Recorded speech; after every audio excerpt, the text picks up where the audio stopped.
Welcome to Coleman Report Live. I'm Bob Coleman, and we're talking Main Street and the small business lenders who help it grow. John Rios, the American Banker. Chris Roglieri, back from a very successful conference. Chris, National Alliance of Commercial Loan Brokers, your eighth annual conference in Vegas, correct? That is correct. You did it was a nice job. I want to talk to you a little bit about that. But the first thing I want to talk about is, John, let's talk about this rule that was published. For some reason, the Federal Register comes right at midnight Pacific Coast, which is, 3 o'clock in the morning for you guys. Have you had a chance to look at it? What are your thoughts about it? I've had a chance to look at it, and I haven't had a chance to obviously publish anything yet, but I hope we will have something tomorrow morning at the latest. Sort of twofold. One, it is the new mission-based SBLC, which will, I guess, sort of move community advantage lenders, nonprofits, into regular 7A. And to me, that raises questions about the future of community advantage. If you have all these all of the community advantage lenders, also have this dual designation as mission-based SBLCs, it seems to me to raise questions about what's the need for community advantage going forward. Right. But the other aspect, I guess, that people perhaps have been paying more attention to is it will also eliminate the moratorium on regular SBLCs, the for-profit SBLCs. But the big deal there is they're sort of slow walking this big change from the rule. Right now, they have capacity to add 3, so to bring the number from 14 to 17 of the SBLCs. And as they add more support staff, examiners, people who will handle the oversight, then they can increase that number. But they have to get authorization from Congress to do that, and they have a stat in there that I found very interesting.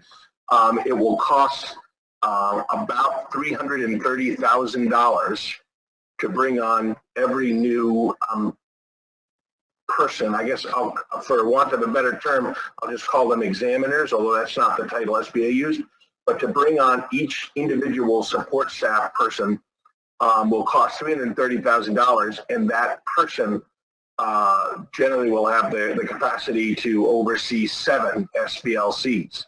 So every 7 new SBLCs after this initial 3 will cost $330,000 in overhead. Call it that. So, for a relatively modest increase, let's say about $1 million, they can add 3 staff people, and that's 20 new SBLCs.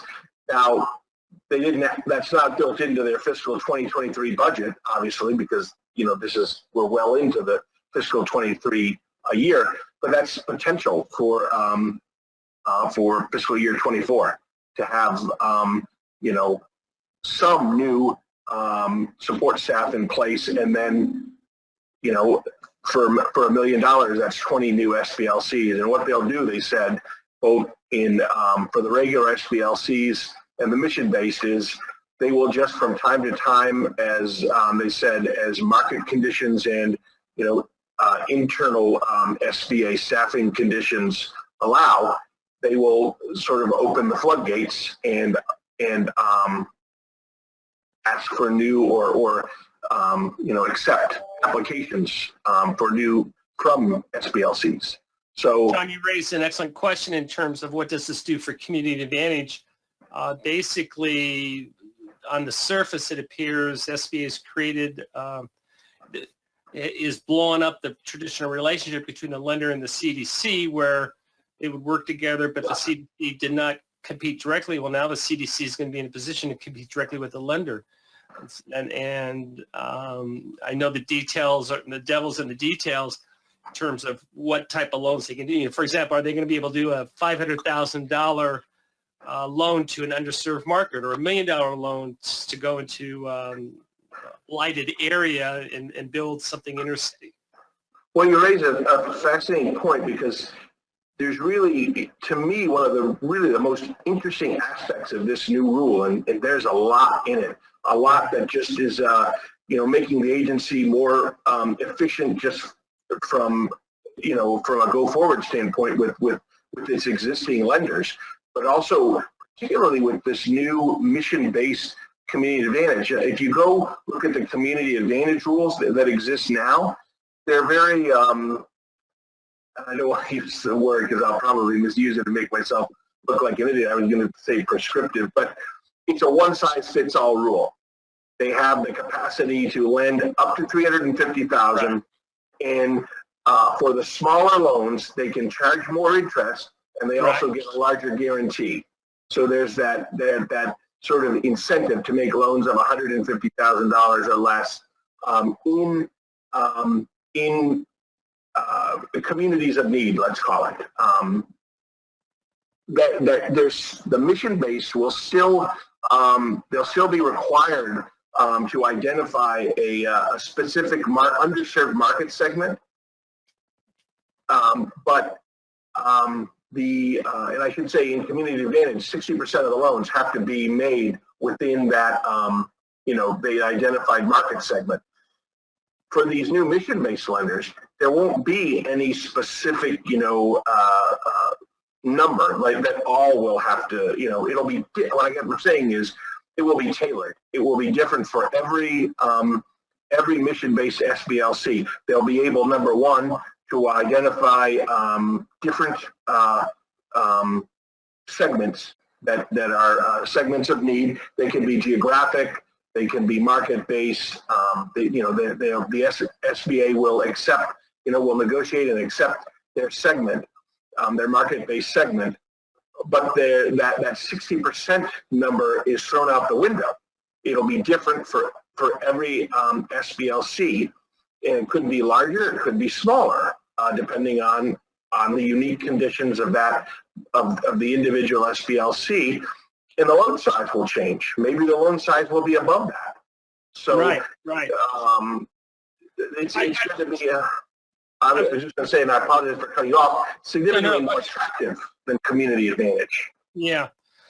I guess my question is, and by the way, we've attached the rule in the attachments here in the go to webinar dashboard, so feel free to download it or Google it. As I said, it came out, I believe it's dated today, November 7th, so it's dated today.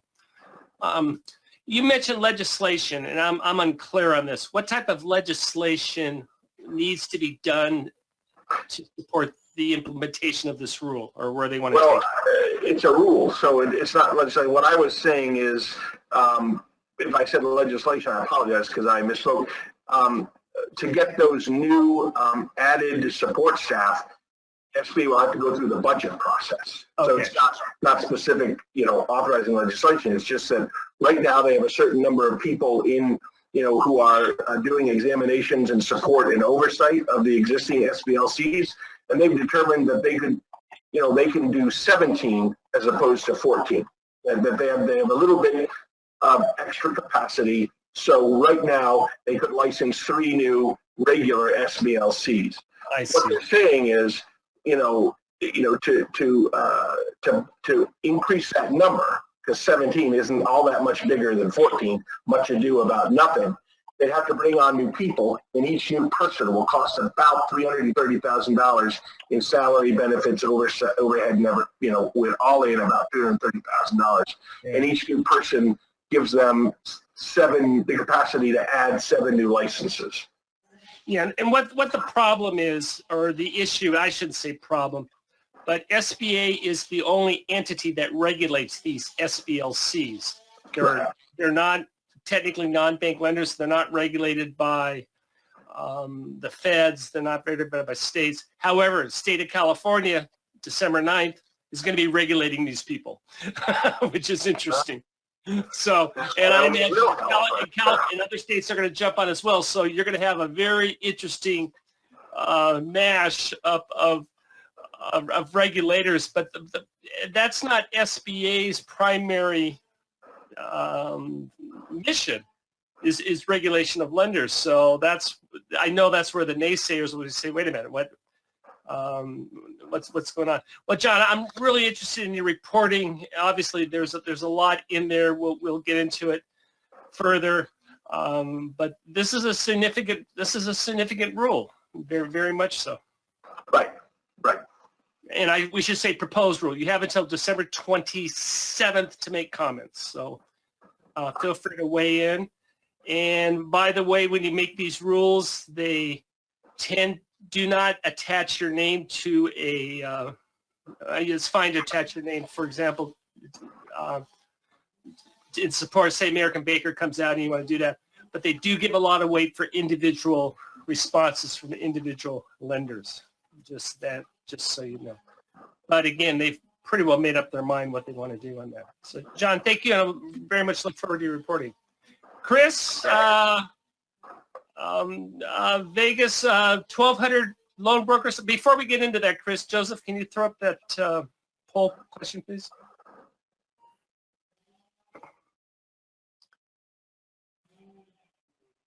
Will you pay a loan broker a referral fee for an SBA 7A loan?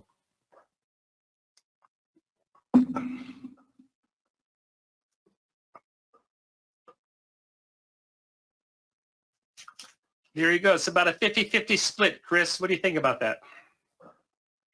You know, I'm always curious why some of the 45% out there won't pay a loan broker for a referral fee. I'm just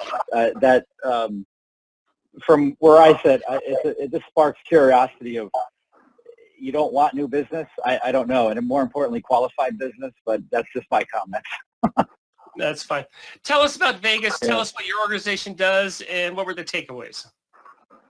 Yeah, so I chair a organization called the National Alliance of Commercial Loan Brokers, as well as other organizations in our family of companies. But we are the largest gathering of commercial loan brokers and lenders in the world.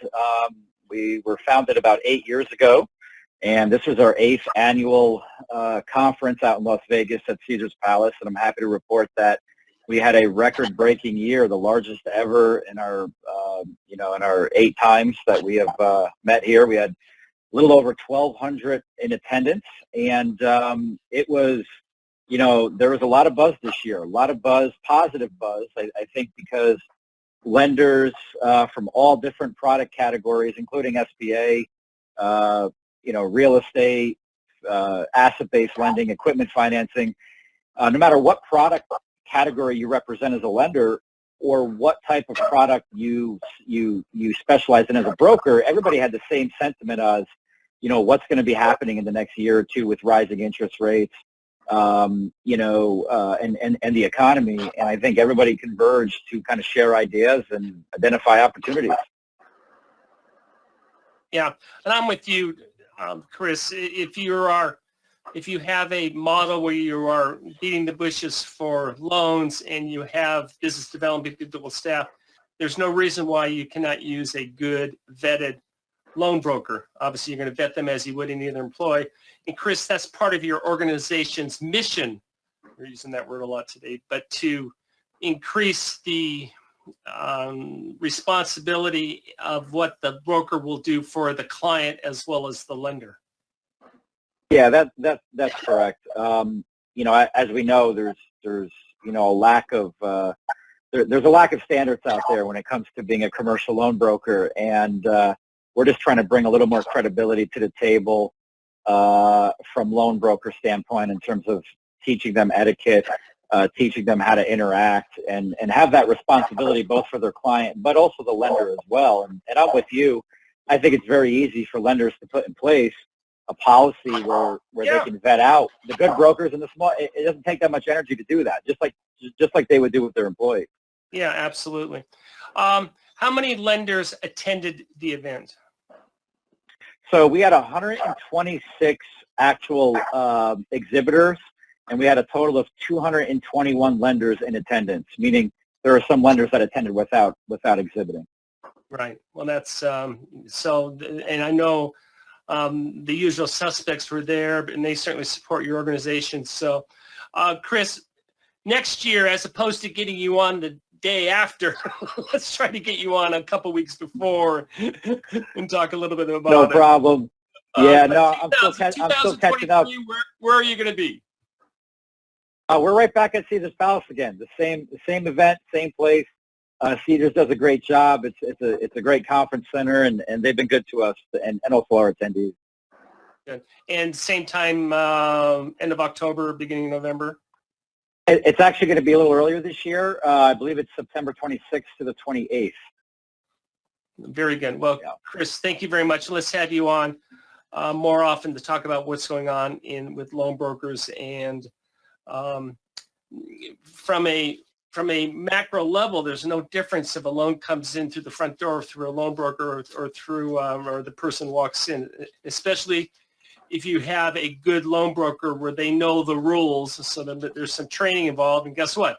That's what Chris's organization does. Real quick, what type of training do you give these people? It's pretty amazing. Yeah, we do. So I have a company called the Commercial Capital Training Group. We've been around for going on 13 years. We're a 2-time Inc. 500 award winner company. So what we do is we do an intense training in person and virtual now. That's what the pandemic did to us. So we offer both options, but we do an intense training on, we go from everything from etiquette to how to calculate DSCR, to essentially how to underwrite a transaction in different product categories, and essentially how to conduct themselves when interacting with lenders and or their clients.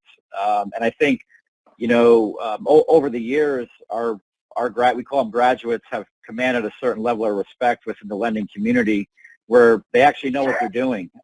We also support them. We also do marketing for them. So we're kind of there from a 360-degree point of view. We just don't train them and say, see you later. We're with them for the life of their business. And this is not and counseling them. This is not inexpensive with brokers. They make a significant investment both in terms of money and time. 100%. They do make a significant investment. Our lowest package starts at $25,000. There's a lot included in that, of which I just mentioned, but they do essentially put forward an investment, but they're investing in themselves, and they have every incentive to get that investment back and obviously create a successful loan brokerage. Oh, very good. Well, Chris, I'm a fan of what you guys do. I'm all for training.